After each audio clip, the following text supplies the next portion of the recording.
বিয়ের এক সপ্তাহ যেতে না যেতেই আমার ছোট বোন এবং আমার খালাতো বোন মামাতো বোন মিলে আমার হাজবেন্ড সম্পর্কে যে কথা বলেছে সেটার জন্য আমি একদমই প্রস্তুত ছিলাম না।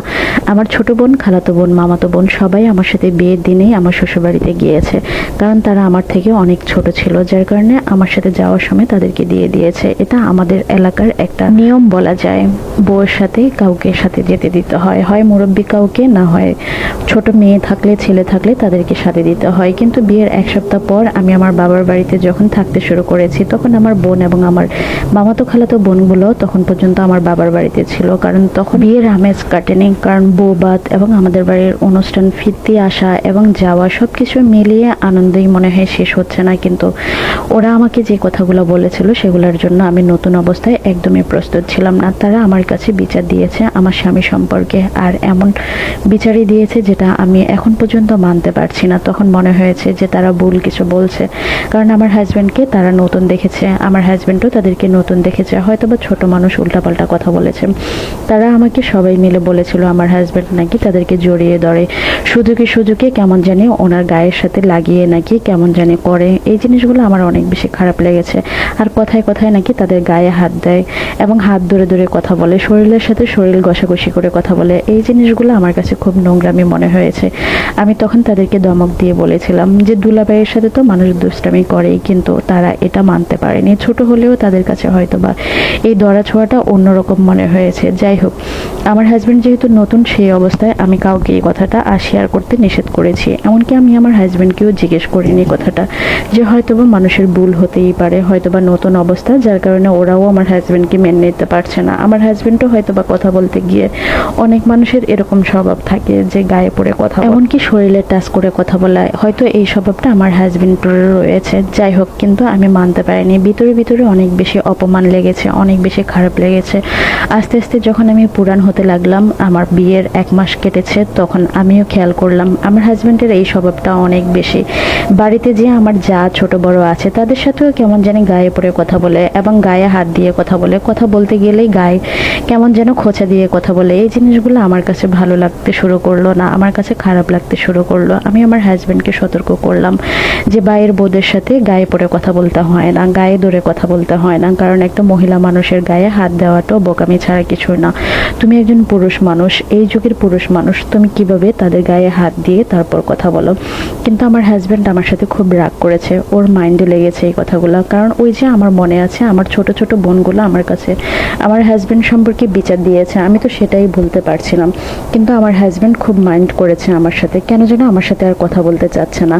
হাসাহাসিও আমার সাথে বন্ধ হয়ে গিয়েছে। কিন্তু তাদের এই ডলাডলি কিংবা এইভাবে কথা বলা, আমার যাগুলো কেমন যেন অভ্যস্ত হয়ে গিয়েছে। মানে এরা আগে থেকে এরকমভাবে কথা বলতে শুরু করেছে এবং অভ্যস্ত হয়ে গিয়েছে। যাই হোক, দিন দিনেই মনে হয় যে আমার চোখে এগুলো বেশি ধরা পড়তো। দেখলাম যে আমার যে চাচাতো জ্যাঠাতো ঘরের জায়েরা আছে তাদের সাথেও এভাবে রঙ্গলীলায় কেমন যেন কথা বলে। এই জিনিসগুলো আমি নিতে পারছিলাম না। ওর সাথে আমার নতুন অবস্থায় টুকিটাকি ঝগড়া হতে শুরু করলো। আমি বলেছিলাম আমার খালাতো মামাতো, এমনকি আমার নিজের বোন তোমার সম্পর্কে বিচার দিয়েছে। তখন থেকে ও আর এদেরকে পছন্দ করে না।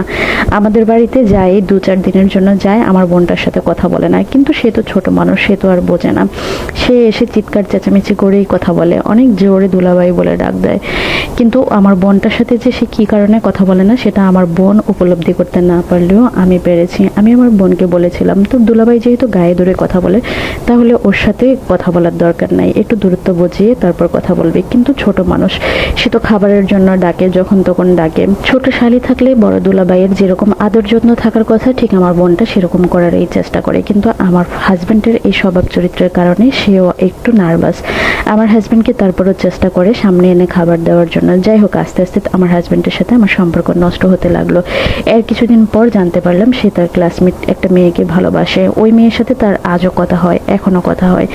যেই পুরুষ গায়ে পড়ে এভাবে কথা বলে, শালি শালা কিংবা ভাইয়ের বউদের সাথে এভাবে শরীরে টাচ করে করে কথা বলে, সেই পুরুষের সাথে একটা সম্পর্ক যে মেয়ের থাকে, সেই মেয়ের সাথে ঠিক কতটুকু পর্যন্ত গভীর সম্পর্কে যেতে পারে সেটা আমার ধারণা হয়ে গিয়েছে। এমনকি কিছু মেসেজ, কিছু ছবি আমাকে অনেক ভাবিয়েছে। আমার হাজব্যান্ডের সাথে একাধিক মেয়ের সাথে শারীরিক সম্পর্ক হয়েছে।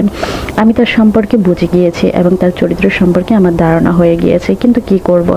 হাজব্যান্ড তো সব কিছু মেনে নিতে হচ্ছে। বিয়ের আজ 8 মাস হয়েছে, এই 8 মাসে বহুদিন তার সাথে আমার ঝগড়া হয়েছে, শুধুমাত্র নারীদের শরীরে টাচ করে কথা বলার জন্য। কিন্তু ও এই স্বভাব থেকে বের হতে পারছে না। আমি দেখলাম তার আশেপাশে যত খালাতো মামাতো চাচাতো ফুফাতো ভাই বোন, এমনকি তারা মা খালার গায়ে হাত দিয়েও কথা বলে।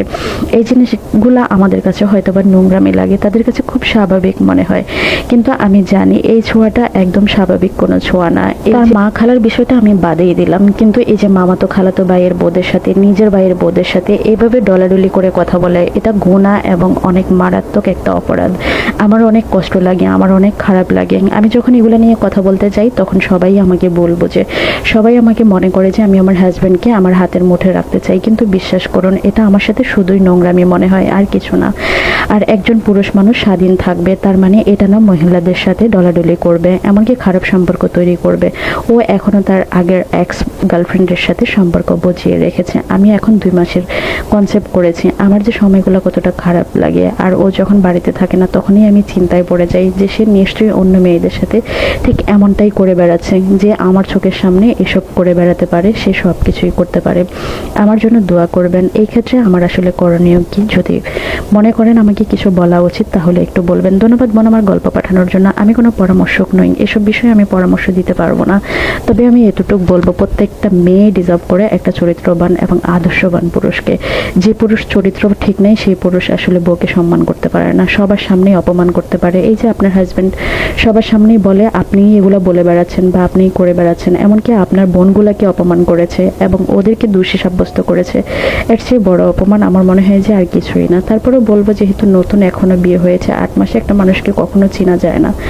একটু দেখুন না তাকে, যে সে আসলে স্বভাব চরিত্রগত দিক থেকে সে মানুষটাকে আরেকটু সময় দেওয়া উচিত। আর যেহেতু এখন কনসেপ্ট করে ফেলেছেন সেহেতু বড় কোনো সিদ্ধান্ত নেওয়াটাও আমার মনে হয় যে ঠিক হবে না। আল্লাহ হাফেজ।